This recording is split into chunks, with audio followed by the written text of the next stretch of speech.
Today, I'm going to talk a little bit about abandonment. Abandonment is an act carried out by someone who leaves someone alone, and oftentimes that leaves a feeling of helplessness. The person doing the abandonment is running away from their responsibilities as a spouse or a parent. For instance, a parent who has a child and decides to leave that child because they want freedom, so they can go away and have their freedom. That leaves broken hearts in their wake. That would be give them a sense of abandonment.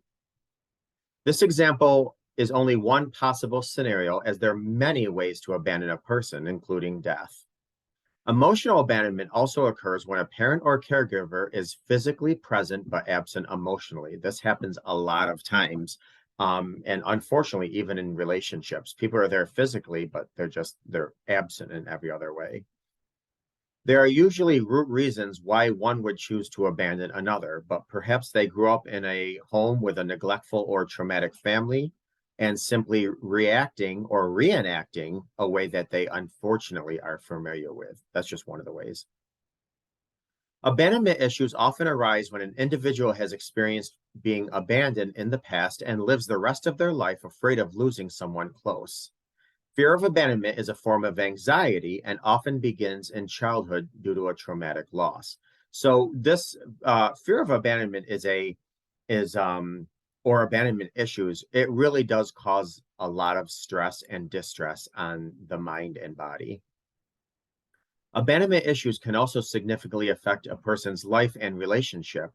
Fear of abandonment is not considered a mental health condition like depression, but it certainly is a form of anxiety and can cause profound anxiety. So it's not like your everyday anxiety. It's really can be profound anxiety. People living with abandonment issues often experience problems with their relationships in that they are terrified the other person will leave them. There are other signs and symptoms in adults, including people could be a people pleaser, having an inability to trust others, giving too much in a relationship, avoiding others just simply to avoid rejection. It's like, hey, if I don't let you in, you can't get close, you can't hurt me. Being codependent, insecurity when dealing with friends or family. A lot of times you don't want your conflict avoidant because you're like, I don't want to cause any ripples because, I don't want them not to talk to me. Sometimes needing to control others. If you feel the need to control others, if you can control them, you're going to control them, not abandoning you. Sometimes you sabotage relationships unintentionally or intentionally for various reasons. You may have an inability to express emotional intimacy. I mean, think about it. If you're scared that somebody's going to abandon you, why would you give away all your secrets? The inability to form and maintain healthy relationships. These are all symptoms of abandonment. Abandonment issues are heartbreaking, and when paired with a mental health issue such as, say, CPTSD, complex post-traumatic stress disorder, or dissociative disorder, they could wreak havoc and be destructive, most certainly. So let's talk a little bit about the long-term effects of abandonment. When children face abandonment, they grow up feeling unsafe and the people around them cannot be trusted.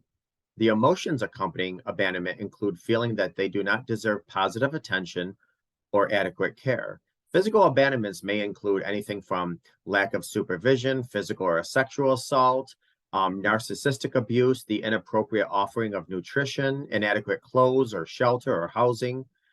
People who are victims of abandonment are more likely than others to develop devastating mental health disorders, such as mood swings, anger issues in later life, also anxiety, even at times borderline personality disorder, depression. Those are just a few of the mental health conditions that one can form. And it isn't only behavior that's changed by abandonment, also the long-term consequences after future generations. So, obviously there can be a cyclical component to this. And also there's studies that are being done now on cellular memory with abandonment and things like that. I mean, there certainly is cellular memory with trauma. Research has found that offspring born to abandoned and neglected parents inherit brain or abnormalities. This is research that's currently going on. The regions most affected are the amygdala and the medial prefrontal regions of the brain, which so one is your the emotional part of your brain, but also sometimes the logical part of your brain um, gets affected. There's also self-abandonment. So those who live through rejection from caregivers have difficulty trusting themselves at times, and they tend to hide their feelings, their beliefs, and their ideas simply to fit in and please others. Self-abandonment occurs when you don't value yourself or don't act in situations that are your best interest. How many times, and if you haven't done this, maybe people you know, where you act in a way where you walk away and you're like, man, I'm a little disappointed in myself. I allowed myself to be mocked. I allowed myself to be joked with. I allowed myself to take on a belief just because I was around the masses that took around that belief, but that's truly not my belief. That's self-abandonment. Some examples of self-abandonment include not trusting your instincts, overthinking and ruminating on decisions and assuming others know more than you or are better than you, not recognizing your feelings and needs, not seeing that your needs are valid and feeling unworthy of self-care.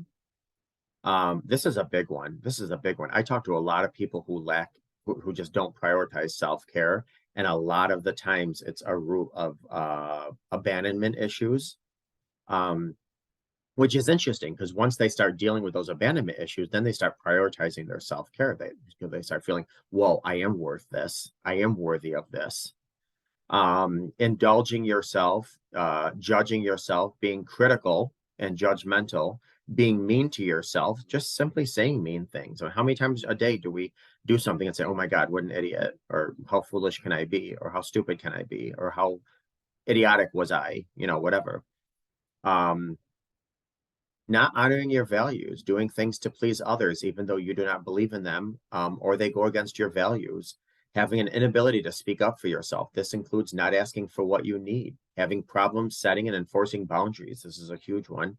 And allowing people to take advantage of you, many of the times because you fear if you don't allow these people to do certain things, they're going to leave you. And if they leave you, that's going to trigger that abandonment feeling within you.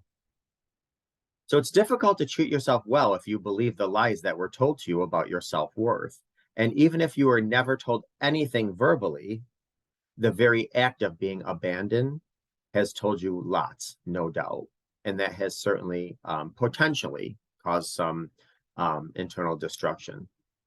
So how can we start to heal from abandonment issues? The treatment of abandonment issues focuses mainly on establishing healthy emotional boundaries and building new responses when old thought patterns of fear or any of those abandonment things emerge. Two primary treatments that work together to treat abandonment and neglect issues include coaching and counseling, obviously. Now, while coaching and counseling is not for everyone, seeking a mental health professional's help can help those that were victims of childhood abandonment and neglect. There's a lot of things that you don't know, and a lot of things that you don't realize affect you. And sometimes through coaching or counseling, they can really ask questions that can give you those aha moments. Oh, this was attached to abandonment issues. So because I can now go back and heal some of those abandonment issues, automatically, organically, some other things can be healed in that process.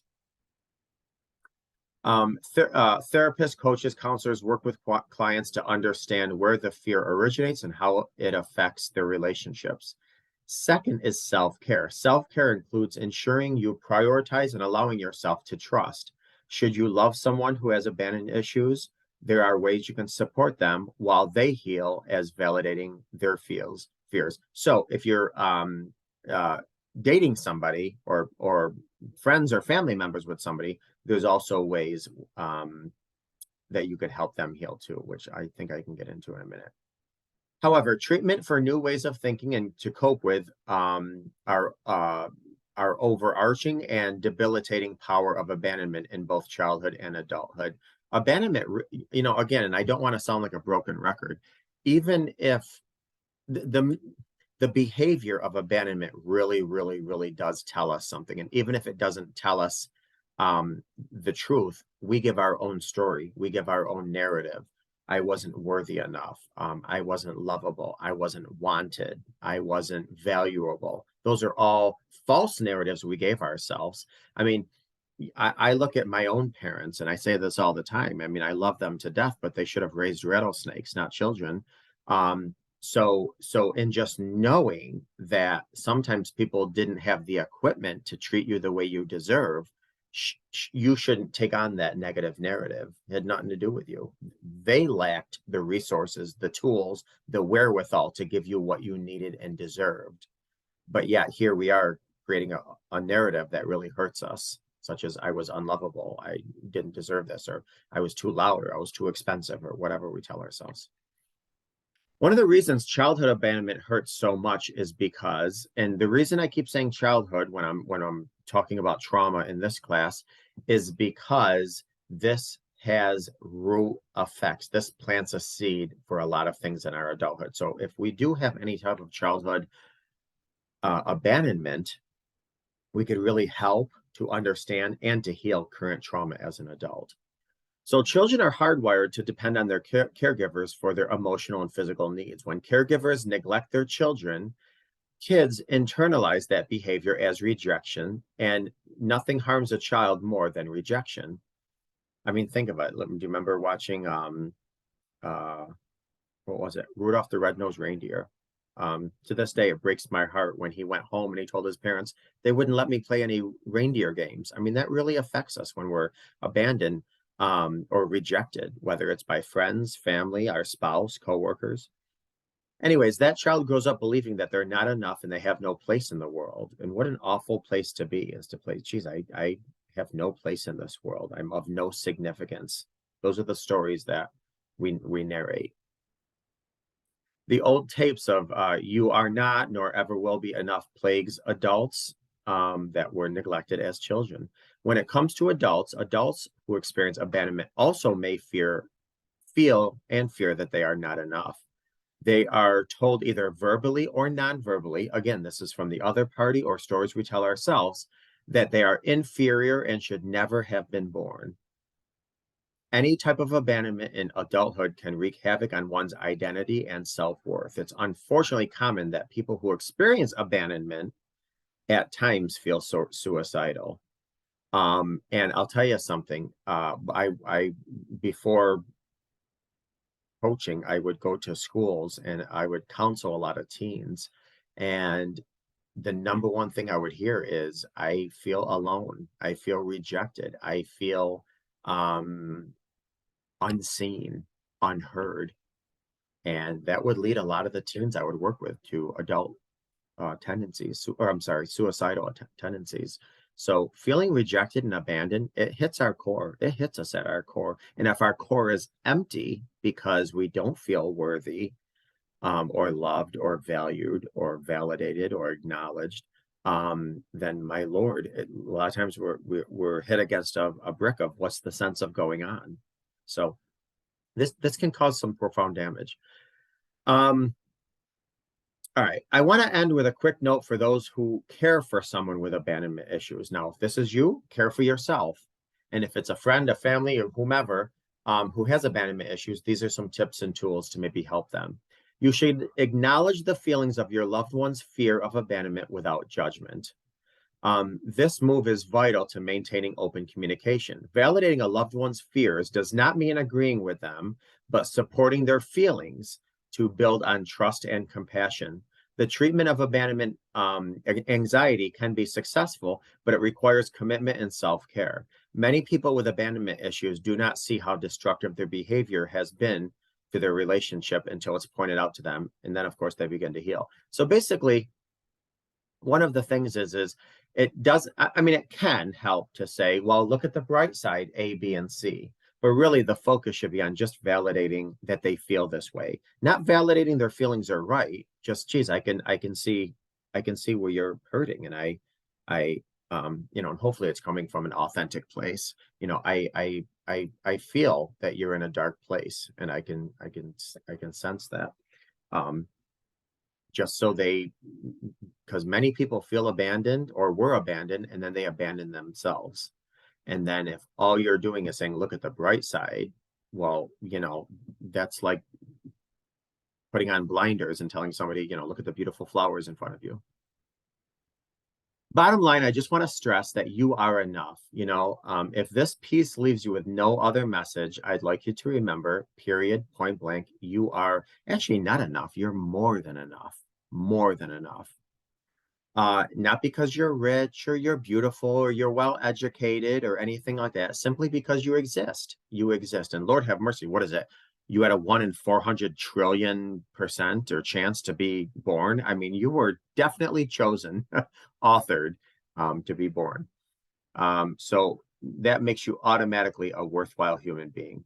If anyone here watching now or in the future struggle with the effects of abandonment, I hope you work to change your opinion of yourself by recognizing that the emotional damages you have incurred have robbed you of your self-respect and dignity. You can change.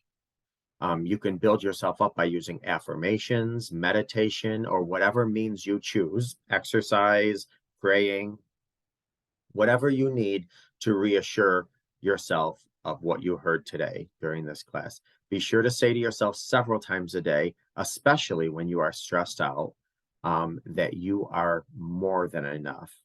And that's because simply you are. So I hope you got something out of today's class, and thank you for listening to me.